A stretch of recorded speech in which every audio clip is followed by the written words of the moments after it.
Hello student, welcome to my YouTube channel. So students, आज हम NCERT के class 11 chapter number second को discuss करेंगे और चैप्टर नंबर सेकंड है बायोलॉजिकल क्लासिफिकेशन। ठीक है स्टूडेंट्स, सो हम किस तरीके से ऑर्गेनिज्म को क्लासिफाई किया गया है आज हम इस चैप्टर में पढ़ेंगे। ठीक है, तो चैप्टर का नेम है बायोलॉजिकल क्लासिफिकेशन। इसको स्टार्ट करते हैं। ठीक है, तो सबसे पहले मैं क्लासिफिकेशन की बात करूं तो सबसे पहले क्लासिफिकेशन जो दिया था वो अरिस्टोटल ने दिया था। स्टूडेंट्स, अरिस्टोटल जो है वो फादर ऑफ जूलॉजी कहलाते हैं, फादर ऑफ जूलॉजी, और इनको फादर ऑफ बायोलॉजी के नाम से भी जाना जाता है। सो ये साइंटिस्ट है अरिस्टोटल। इन्होंने सबसे पहले मोर साइंटिफिक बेसिस पे क्लासिफिकेशन दिया था। इन्होंने टू ग्रुप्स में डिवाइड करा, एक तो प्लांट्स और एक एनिमल्स। ठीक है, और उन्होंने प्लांट्स को डिवाइड किया ट्रीज में, श्रब्स में एंड हर्ब्स में। स्टूडेंट्स, ट्रीज तो बड़े बड़े प्लांट्स होते हैं, ठीक है, जो जिनकी काफ़ी हाइट होती है। एंड मैं श्रब्स की बात करूँ तो श्रब्स की जो हाइट होती है वो 3 to 6 मीटर होती है। 3 to 6 मीटर, लगभग 10 फीट के बराबर होते हैं।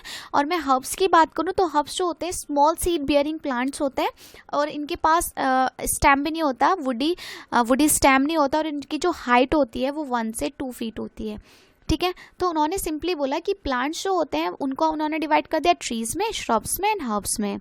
ठीक है, और एनिमल्स को डिवाइड कर दिया, जिनके पास रेड ब्लड है उन्हें अलग कर दिया, और जिनके पास रेड ब्लड नहीं है, विदाउट रेड ब्लड, उन्हें अलग कर दिया। ठीक है, सो एनिमल्स को उन्होंने डिवाइड करा red blood and no red blood.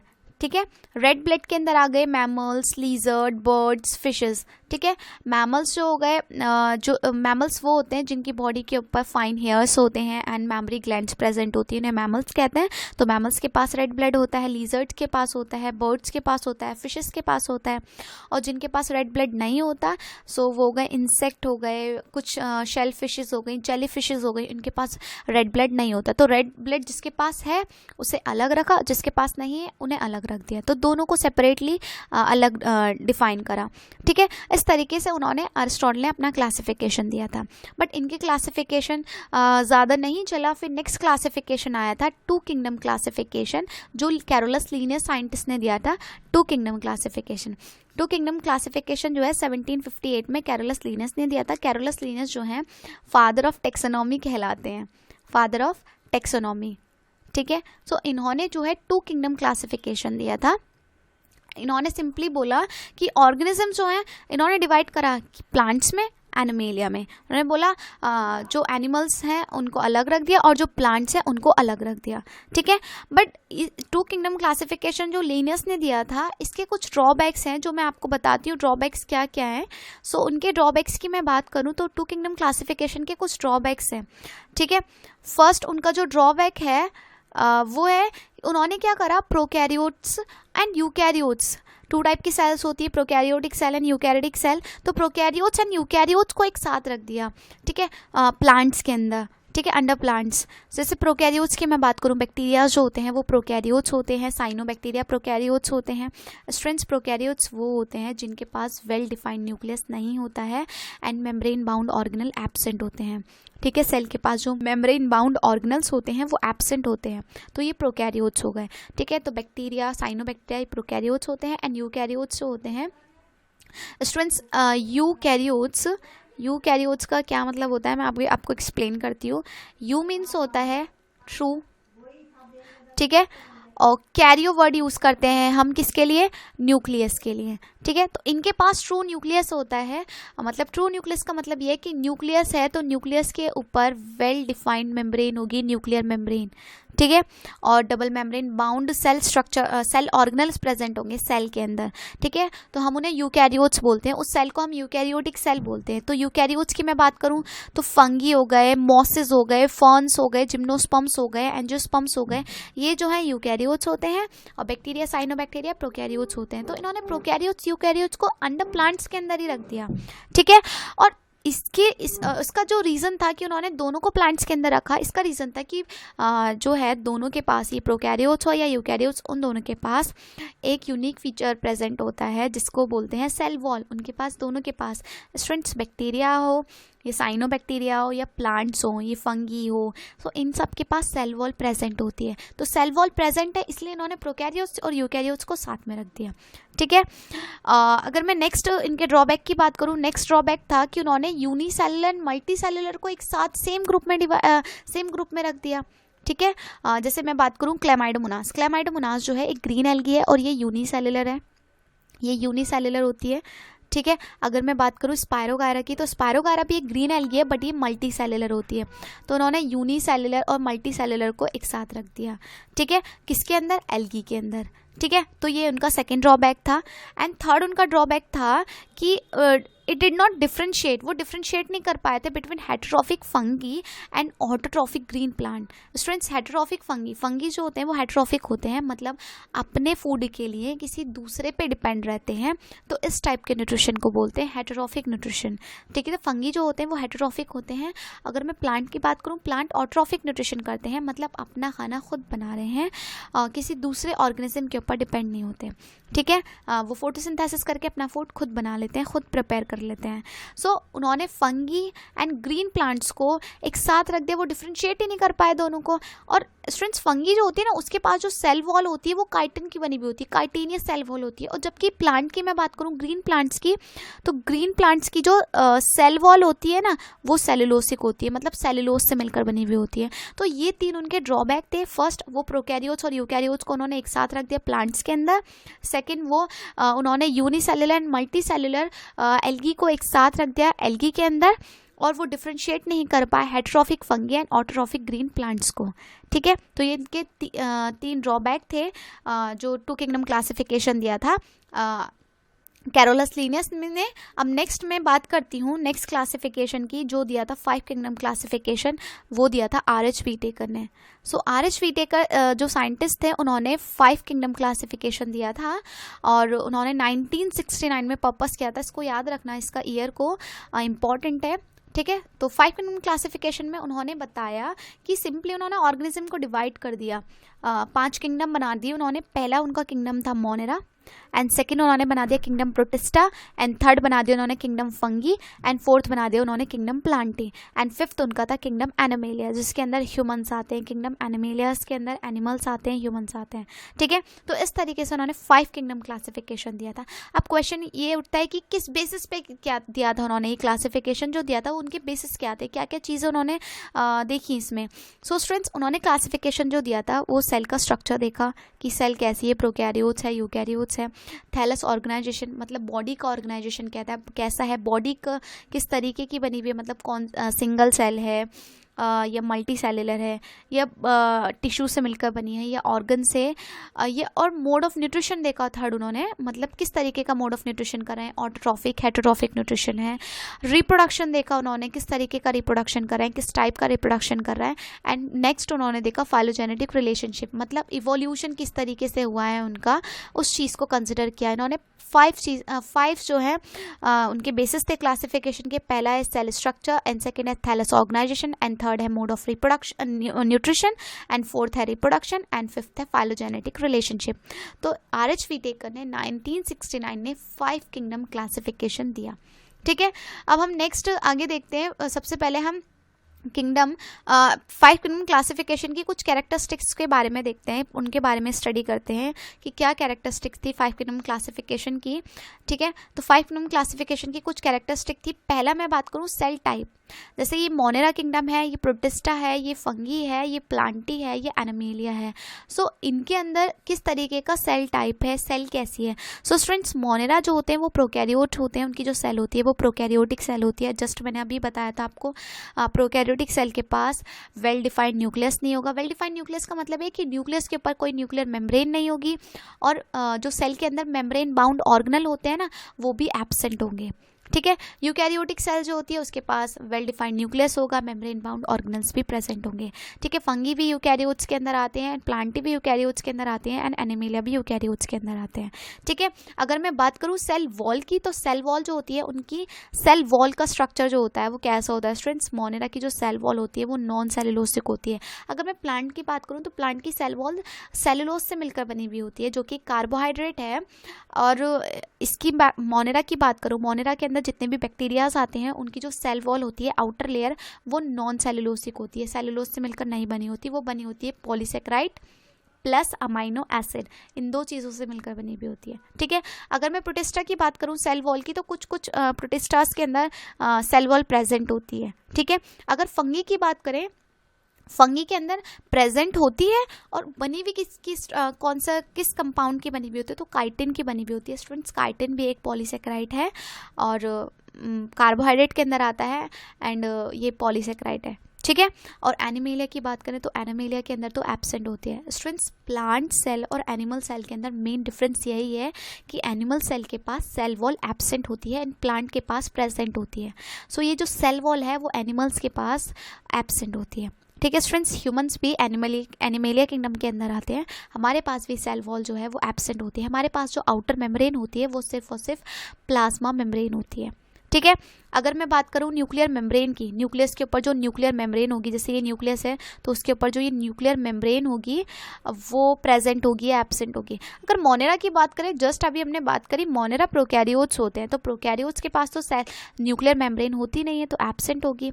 Protista है तो ये तो यूकैरियोट्स है तो इनके पास भी प्रेजेंट होगी, वेल डिफाइंड न्यूक्लियर मेम्ब्रेन होगी, फंगी के अंदर भी प्रेजेंट होगी, प्लांटी के अंदर भी प्रेजेंट होगी, एनिमेलिया के अंदर भी प्रेजेंट होगी। ठीक है स्टूडेंट्स, अगर मैं बॉडी ऑर्गेनाइजेशन की बात करूँ, थैलस ऑर्गेनाइजेशन की बात करूँ कि बॉडी कैसी होती है, तो मोनेरास की जो बॉडी होती है वो सेलुलर होती है और मोनेरा के अंदर बैक्टीरिया आते हैं वो वन सेल होते हैं, सिंगल सेल होते हैं, यूनिसेलुलर होते हैं।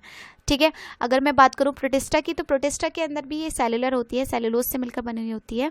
प्रोटिस्टास जो होते हैं ये भी यूनिसेलुलर होते हैं और ये यूनिसेलुलर है और ये कैसे होते हैं, यूकैरियोट्स होते हैं। बट मोनेरा जो होते हैं ये भी यूनिसेलुलर है, वन सेल है, बट ये प्रोकैरियोट्स होते हैं।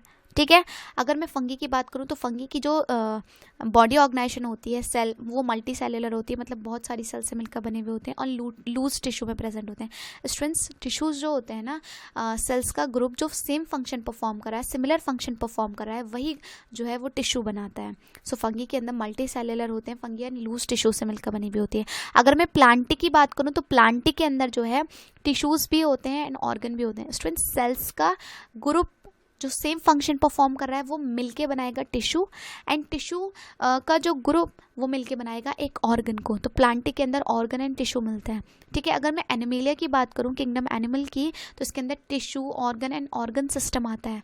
टिश्यू भी प्रेजेंट होते हैं, ऑर्गन भी होते हैं। ऑर्गन सिस्टम से मतलब ये है कि टिश्यू के ग्रुप ने मिलके ऑर्गन बनाया, ऑर्गन और बहुत सारे ऑर्गन ने मिलके एक ऑर्गन सिस्टम बना दिया। जैसे होता है नहीं, एक digestive system, circulatory system, reproductive system, excretory system, इस तरीके से। ठीक है, अगर मैं मोड ऑफ न्यूट्रिशन की बात करूं कि किस तरीके से ये अपना न्यूट्रिशन करते हैं, अगर मैं बैक्टीरिया की बात करूं तो बैक्टीरिया ऑटोट्रॉफिक भी होते हैं, कीमोसिंथेटिक भी होते हैं। कीमोसिंथेटिक का मतलब केमिकल्स का यूज़ करके अपना फूड बना रहे हैं, फूड प्रिपेयर कर रहे हैं, और हेटेरोट्रॉफिक होते हैं। स्टूडेंट्स, कुछ ही बैक्टीरिया फोटोसिंथेटिक होते हैं एंड ज़्यादातर बैक्टीरिया, अगर मैं मेजॉरिटी ऑफ बैक्टीरियाज की बात करूँ तो वो हेटेरोट्रॉफिक होते हैं। ठीक है, हेटेरोट्रॉफिक में वो सेप्रोफाइटिक एंड पैरासिटिक न्यूट्रिशन करते हैं। सेप्रोफाइटिक न्यूट्रिशन वो होता है जिसमें डेड और डीकेइंग मैटर को फीड किया जाता है, डेड मैटर को फीड किया जाता है, ख़राब मैटर को उसको खाया जाता है, तो उसी को जो है सेप्रोफाइटिक न्यूट्रिशन बोलते हैं। एंड पैरासाइट जो किसी लिविंग बॉडी के ऊपर रहकर अपना न्यूट्रिशन करते हैं, उससे अपना फूड लेते हैं, उसे पैरासाइट बोलते हैं। ठीक है, अगर मैं प्रोटिस्टा की बात करूं तो प्रोटिस्टा के अंदर क्या हो गया, इसके अंदर मोड ऑफ न्यूट्रिशन जो हो गया वो ऑटोट्रॉफिक होता है। ऑटोट्रॉफिक के अंदर फोटोसिंथेटिक होता है क्योंकि ये फोटोसिंथेसिस भी करते हैं एंड हेटेरोट्रॉफिक भी होते हैं। ठीक है, अगर मैं फंगी की बात करूं तो फंगी जो होते हैं वो हेटेरोट्रॉफिक होते हैं। हेटेरोट्रॉफिक के अंदर स्टूडेंट्स, हेटेरोट्रॉफिक के ना 3 टाइप होते हैं। देखो, 2 टाइप का न्यूट्रिशन है, एक तो हो गया ऑटोट्रॉफिक न्यूट्रिशन, दूसरा हो गया हेटेरोट्रॉफिक न्यूट्रिशन। ठीक है, और ऑटोट्रॉफिक की मैं बात करूं तो उसके अंदर भी टाइप्स हैं, जैसे सेप्रोफाइटिक हो गया पहला टाइप एंड दूसरा हो गया पैरासिटिक एंड थर्ड होता है होलोजोइक न्यूट्रिशन। ठीक है, तो फंगी जो है वो हेटेरोट्रॉफिक न्यूट्रिशन करते हैं, हेटेरोट्रॉफिक में सेप्रोफाइटिक एंड पैरासिटिक न्यूट्रिशन करते हैं। या तो किसी होस्ट के ऊपर रहकर अपना फीड करेंगे या फिर डेड और डीकेइंग मैटर को फीड करेंगे। ठीक है, प्लांट्स तो मेनली ऑटोट्रॉफिक होते हैं, फोटोसिंथेसिस करते हैं और अपना फूड प्रिपेयर करते हैं। ठीक है, एनिमेलिया की बात करूँ तो एनिमेलिया के अंदर ये हेटेरोट्रॉफिक होते हैं और होलोजोइक न्यूट्रिशन करते हैं। होलोजोइक न्यूट्रिशन मतलब होल फूड को लेकर डाइजेस्ट करते हैं एनिमल्स, ऐसे इस तरीके का न्यूट्रिशन करते हैं होलोजोइक, एंड कुछ सैप्रोफाइटिक भी होते हैं। ठीक है, तो ये हमने मोड ऑफ न्यूट्रिशन देखा। अब हम नेक्स्ट देखते हैं किंगडम मोनेरा को। किंगडम मोनेरा के बारे में हम पढ़ते हैं। अब हम किंगडम मोनेरा के बारे में डिस्कस करते हैं। ठीक है, फर्स्ट हमारा जो किंगडम था वो किंगडम मोनेरा था, उसको डिस्कस करते हैं। किंगडम मोनेरा के अंदर जो आते हैं वो बैक्टीरिया आते हैं। स्टूडेंट्स, बैक्टीरिया जो होते हैं वो एकमात्र मेंबर होते हैं किंगडम मोनेरा के। ठीक है, सो बैक्टीरियाज की मैं बात करूँ, मोस्ट अबेंडेंट माइक्रो ऑर्गेनिज्म है। माइक्रो ऑर्गेनिजम्स क्योंकि हम अपनी नेक डाई से इन्हें नहीं देख सकते, हम माइक्रोस्कोप की हेल्प से हम देख सकते हैं, और सबसे ज़्यादा मिलते हैं ये। ठीक है, अगर मैं बात करूँ एक हैंडफुल ऑफ सॉइल अगर हमने ली है तो उसके अंदर हंड्रेड्स ऑफ बैक्टीरियाज प्रेजेंट होते हैं। स्टूडेंट्स, हैंडफुल ऑफ, हमने एक मुट्ठी भर के मिट्टी को लिया है तो उसके अंदर हंड्रेड्स ऑफ बैक्टीरियाज प्रेजेंट होते हैं, और ये जो बैक्टीरियाज हैं ये बहुत एक्सट्रीम हैबिटेट्स के अंदर भी सर्वाइव कर जाते हैं, जैसे कि हॉट स्प्रिंग्स के अंदर, डेजर्ट के अंदर, स्नो के अंदर, डीप ओशन के अंदर, जहाँ अदर लाइफ फॉर्म सर्वाइव ही नहीं कर सकती वहाँ ये सर्वाइव कर जाते हैं। ठीक है, और मैनी आर पैरासाइट्स, एंड बहुत सारे जो हैं वो पैरासाइट हैं, वो किसी होस्ट के ऊपर रहकर उससे ही अपना न्यूट्रिशन करते हैं। ठीक है, सो किंगडम मोनेरा के अंदर बैक्टीरिया जो होते हैं वो सोल मेंबर हैं। अब मैं नेक्स्ट इसके बैक्टीरियाज के बारे में देखती हूँ।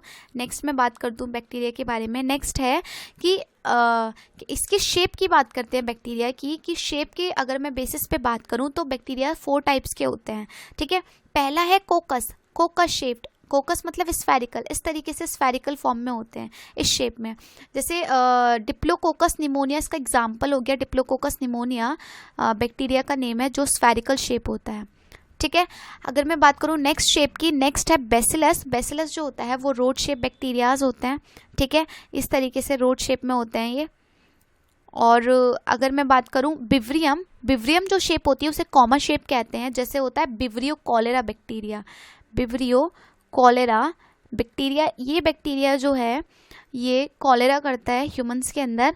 और मैं नेक्स्ट बैक्टीरिया की बात करूँ, नेक्स्ट शेप की बात करूँ, स्पाइरलम, स्पाइरल शेप बैक्टीरिया होता है, इस फॉर्म में रहता है स्पाइरल शेप में।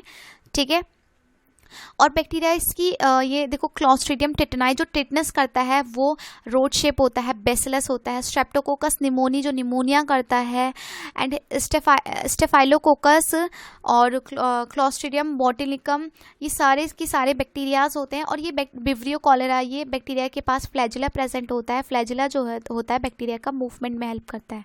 ठीक है, तो 4 टाइप के बैक्टीरियाज होते हैं। अगर हम शेप के बेसिस पे देखें तो ये बैक्टीरियाज के शेप हैं। ठीक है, कोकस, rod shape, common shape and spiral. ठीक है, अगर नेक्स्ट मैं बात करूं बैक्टीरिया के स्ट्रक्चर की, अगर बैक्टीरिया के स्ट्रक्चर की मैं बात करूं तो किंगडम मोनेरा के अंदर बैक्टीरिया की बात करूं, सो स्टूडेंट्स बैक्टीरिया की जो स्ट्रक्चर है तो जैसे उसकी आउटर जो वॉल होती है वो सेल वॉल होती है, और जो इनर लेयर होती है ना, इनर वाली, वो प्लाज्मा मेम्ब्रेन होती है, और ये इस तरीके से फोल्ड होती है। ये जो है ये प्लाज्मा मेम्ब्रेन है। ठीक है, और ये जो प्लाज्मा मेम्ब्रेन फोल्ड हुई है यही बनाती है मीजोसोम। स्टूडेंट्स, बैक्टीरियाज जो होते हैं वो प्रोकैरियोट्स हैं। प्रोकैरियोट्स के पास तो माइटोकॉन्ड्रिया एब्सेंट होगा, क्योंकि माइटोकॉन्ड्रिया के ऊपर डबल मेम्ब्रेन होती है, और डबल मेम्ब्रेन बाउंड ऑर्गेनल्स जो होते हैं वो प्रोकैरियोट्स के अंदर एब्सेंट होते हैं। तो अब आपको पता है कि माइटोकॉन्ड्रिया का काम होता है एनर्जी का प्रोडक्शन करना, उसे powerhouse of the cell कहते हैं। तो अब बैक्टीरिया के अंदर जब माइटोकॉन्ड्रिया नहीं है तो उसका फंक्शन कोई और करेगा। तो मीजोसोम जो है यही प्लाज्मा मेम्ब्रेन फोल्ड होकर मीजोसोम बनाती है, और यही मीजोसोम जो है वो एटीपी का प्रोडक्शन करती है, एनर्जी का प्रोडक्शन करती है। ठीक है, और बैक्टीरिया के पास क्या होगा स्टूडेंट्स, देखो बैक्टीरिया का ये साइटोप्लाज्म है, साइटोप्लाज्म सेल का लिक्विड होता है। ये बैक्टीरिया के पास राइबोसोम प्रेजेंट होते हैं। स्टूडेंट्स, राइबोसोम सेल का एक ऐसा ऑर्गेनल है जो प्रोकैरियोट्स के पास भी होता है एंड यूकैरियोट्स के पास भी होता है। ठीक है, अगर मैं बात करूँ प्लाज्मिड की, ये प्लाज्मिड जो है ना ये एक्स्ट्रा क्रोमोसोमल डीएनए होता है जो बैक्टीरिया के पास एक्स्ट्रा प्रेजेंट होता है। इस प्लाज्मिड का यूज़ करते हैं हम जेनेटिक इंजीनियरिंग में, जब हम बायोटेक्नोलॉजी को यूज़ करते हैं जेनेटिक इंजीनियरिंग में, तो उसको यूज़ करते हैं प्लाज्मिड को। ठीक है, ये इसके अंदर पिली प्रेजेंट्स होते हैं जो इनका मतलब इनको कहीं अटैचमेंट में हेल्प करते हैं और इनके रिप्रोडक्शन में भी हेल्प करते हैं। ठीक है, और ये जो मेन डीएनए है, इसका मेन डीएनए प्रेजेंट होता है इसके अंदर, जिसे हम न्यूक्लियोइड बोलते हैं। सर्कुलर होता है इसका डीएनए, ये इसका मेन डीएनए जो पूरी सेल को कंट्रोल करता है। और ये जो प्लाज्मिड है ये इसके पास एक एक्स्ट्रा क्रोमोसोमल डीएनए होता है।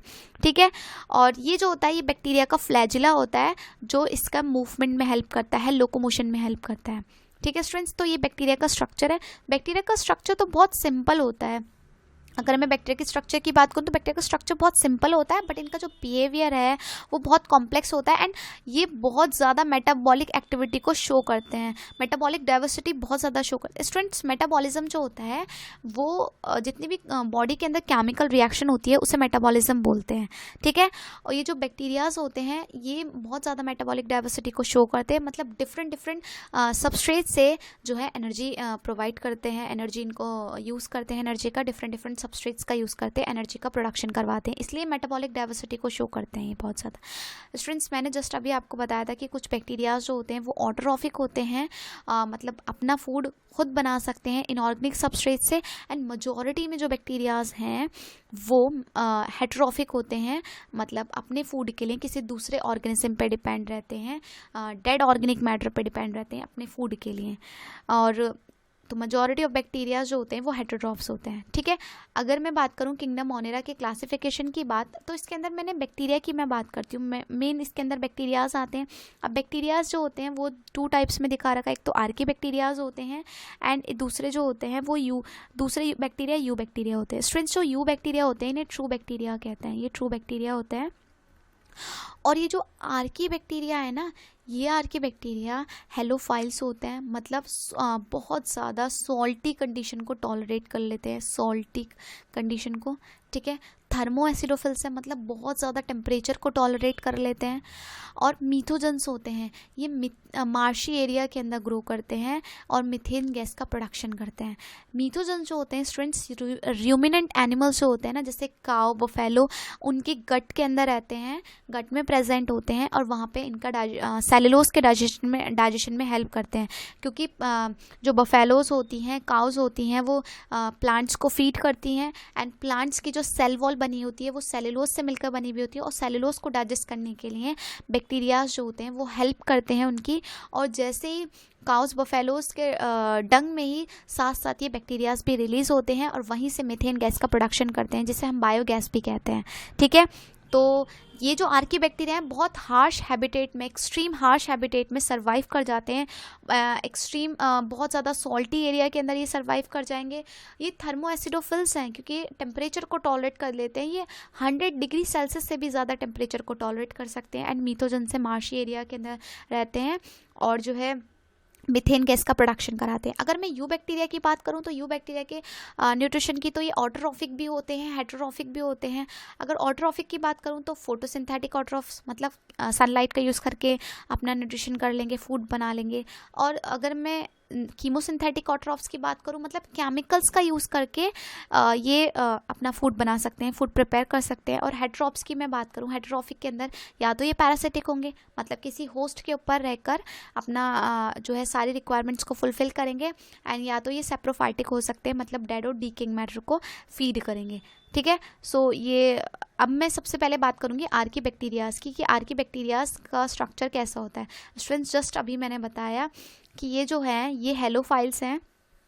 आर्की बैक्टीरियाज जो हैं ये आर्की बैक्टीरिया हेलोफाइल्स हैं, मतलब सॉल्टी एरियाज़ के अंदर ग्रो करते हैं, एक्सट्रीम हार्श हैबिटेट के अंदर वहाँ रह लेते हैं। ये हॉट स्प्रिंग्स में रह लेते हैं, थर्मो एसिडोफिल्स है जहाँ पे टेम्परेचर 100 डिग्री सेल्सियस से भी ज़्यादा होता है, एंड मार्शी एरिया के अंदर रहते हैं, दलदली वाले एरिया के अंदर, तो इन्हें मीथोजन्स बोलते हैं। और ये स्टूडेंट्स ये एक्सट्रीम हार्श हैबिटेट्स के अंदर सर्वाइव कर जाते हैं। इसका रीज़न है कि इनका जो सेल वॉल का स्ट्रक्चर होता है वो डिफरेंट होता है, ठीक है। सो इसका रीज़न है जो ये सर्वाइव कर रहे हैं एक्सट्रीम कंडीशन में, इसका रीज़न है इनके पास डिफरेंट सेल वॉल स्ट्रक्चर होता है, ठीक है, आर्की बैक्टीरिया का। अगर मैं बात करूँ मीथोजन्स की, सो मीथोजन्स जो होते हैं ये guts of ruminant animals, just मैंने अभी बताया जो रूमिनेंट एनिमल्स होते हैं उनकी गट में प्रेजेंट होते हैं और मीथेन गैस का प्रोडक्शन करते हैं। मीथेन गैस, बायोगैस को प्रोड्यूस करते हैं from the Dang of these animal. In animals के डंग्स में ही मीथेन गैस का प्रोडक्शन करते हैं ये, ठीक है। और ये बफेलोज, काउस के अंदर रहते हैं। सो मैं यू बैक्टीरियाज की बात करूं तो यू बैक्टीरियाज को ट्रू बैक्टीरियाज कहते हैं और इन्हें साइनोबैक्टीरिया भी कहते हैं, इनके अंदर साइनोबैक्टीरियाज भी आते हैं। सो ये जो हैं ये ट्रू बैक्टीरियाज हैं ये ट्रू बैक्टीरिया होते हैं, इनके पास रिजिड सेल वॉल होती है। स्टूडेंट्स, इनका जो सेल वॉल होती है ना, आउटर लेयर, वो बहुत रिजिड होती है, ठोस होती है। और अगर इनके पास फ्लैजिला है तो ये मोटाइल होंगे, मतलब मूव करेंगे, अपनी पोजीशन चेंज कर सकते हैं, एक पोजीशन से दूसरी, एक लोकेशन से दूसरी लोकेशन पर जा सकते हैं with the help of flagella. ठीक है, फ्लैजिला इनका मूवमेंट में हेल्प करता है, लोकोमोशन में हेल्प करता है। ठीक है, और ये जो है ये ऑटोट्रॉफिक भी होते हैं, मतलब ऑटोट्रॉफिक है तो फोटोसिंथेटिक भी हो सकते हैं, कीमोसिंथेटिक भी हो सकते हैं, एंड हेटरोट्रॉफिक भी होते हैं। ठीक है, इस तरीके का इनका न्यूट्रिशन होता है। अगर मैं यू बैक्टीरियाज की बात करूं तो यू बैक्टीरियाज जो होते हैं, अगर ये फोटोसिंथेटिक ऑटोट्रॉफ्स की मैं बात करूं तो उसका एग्जांपल हो गया साइनोबैक्टीरिया। स्टूडेंट, साइनोबैक्टीरिया को ब्लू ग्रीन एल्गी भी कहते हैं। ठीक है, क्योंकि ये बैक्टीरियाज जो होते हैं ये फोटोसिंथेसिस करते हैं, ये फोटोसिंथेटिक ऑटोट्रॉफ्स होते हैं। इनके पास क्लोरोफिल ए प्रेजेंट होता है जो ग्रीन प्लांट्स के पास होता है, इसी वजह से ये फोटोसिंथेसिस कर पाते हैं। ठीक है, साइनोबैक्टीरिया को याद रखना ब्लू ग्रीन के एल्गी कहते हैं, बहुत इंपॉर्टेंट है, पूछा जाता है साइनोबैक्टीरिया को क्या कहते हैं, तो इनको ब्लू ग्रीन एल्गी कहते हैं। और ये यूनिसेल्युलर होते हैं, ये कॉलोनियल भी हो सकते हैं, ये फिलामेंटस भी हो सकते हैं, ये मरीन वाटर में भी रहते हैं, एंड टेरेस्ट्रियल भी होते हैं, मतलब लैंड पे भी रहते हैं, तो टेरेस्ट्रियल एल्गी भी कहते हैं इनको। स्टूडेंट्स, ये जो है इनकी, जैसे ये सेल है तो इनकी जो सेल होती है, इनकी सेल के चारों तरफ एक जिलेटेनियस शीट बनी हुई होती है, अगर ये कॉलोनी बनाकर रहते हैं तब। ठीक है, जैसे नॉस्टक एनाबीना, ये एनाबीना है, एनाबीना के अंदर ऐसा देखने को मिलता है, एंड नॉस्टक के अंदर ये एनाबीना, नॉस्टक, ये साइनोबैक्टीरिया, इनके अंदर जिलेटेनियस शीट देखने के लिए मिलती है। ठीक है, तो इनकी जो कॉलोनीज हैं उनके चारों तरफ जिलेटेनियस की शीट होती है। ठीक है, और ये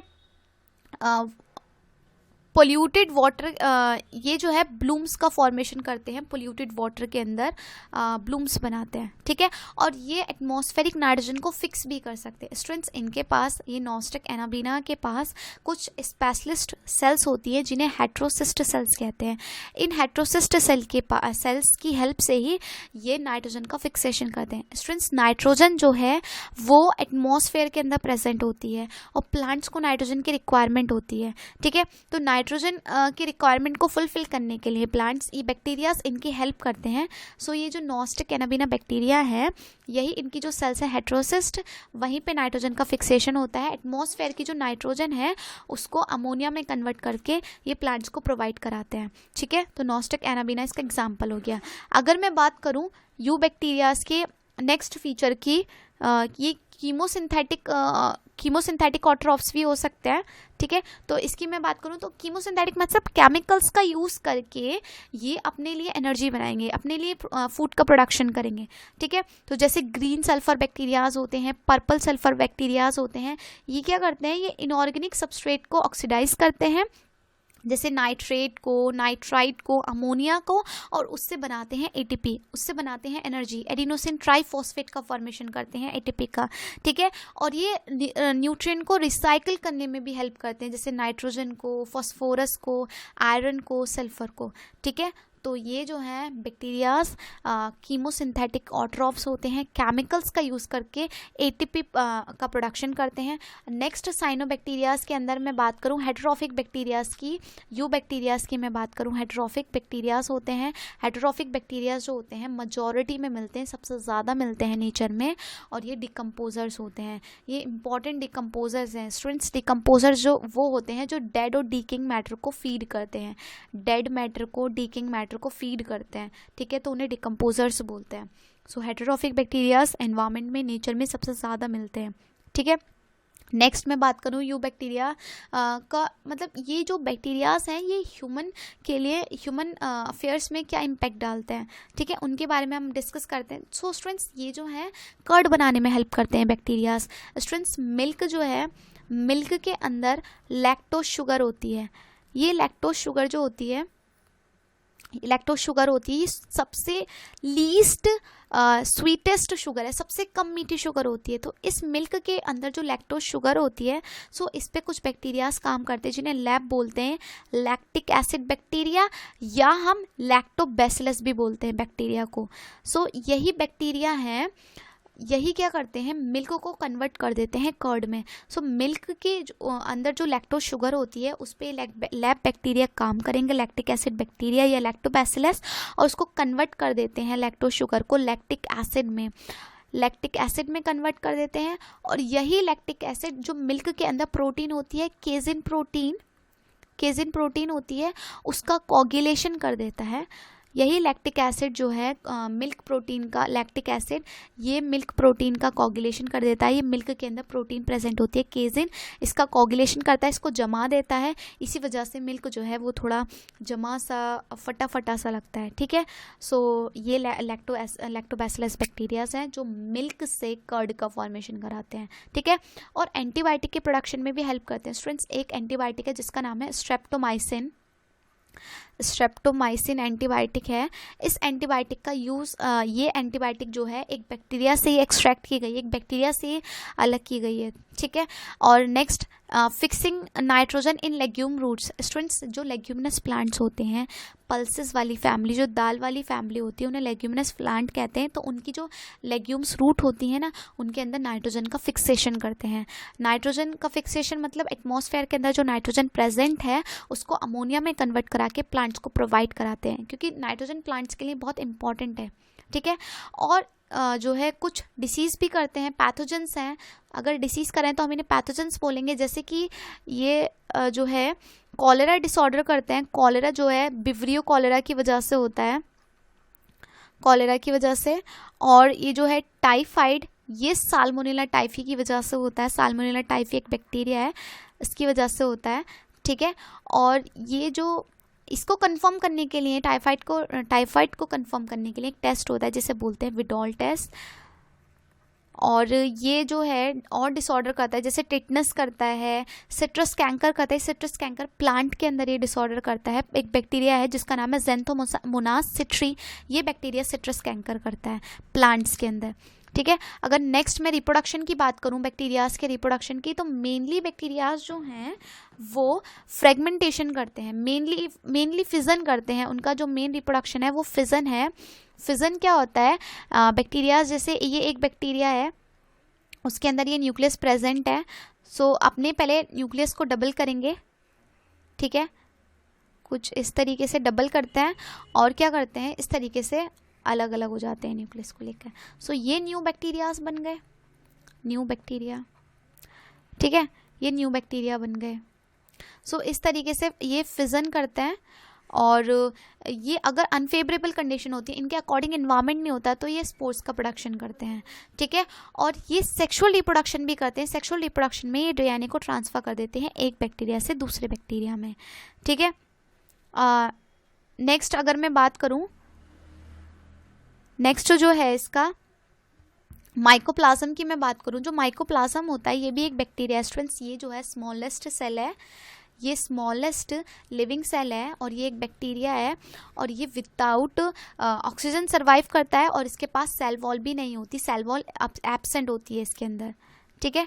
सो ये विदाउट अ सेल वॉल होता है, सेल वॉल नहीं होती इसके पास, और स्मॉलेस्ट लिविंग सेल है, और विदाउट ऑक्सीजन के सर्वाइव करता है। एनारोबिक कंडीशन में भी ये सर्वाइव कर जाता है, और ये पैथोजेनिक है एनिमल्स एंड प्लांट्स के लिए। सो स्टूडेंट्स, ये हमने किंगडम मोनेरा को फिनिश कर लिया है, किंगडम मोनेरा को। अब हम नेक्स्ट जो पढ़ेंगे वो किंगडम फंगी को पढ़ेंगे, जो मैं नेक्स्ट वीडियो में आपको पढ़ाऊंगी। अगर आपको वीडियो पसंद आई तो वीडियो को लाइक करें, हमारे चैनल को सब्सक्राइब करें। अगर किसी भी टॉपिक में अगर कोई भी प्रॉब्लम है तो हमें कमेंट करें, एंड हमारे चैनल को सब्सक्राइब करें। Thank you so much for watching this video.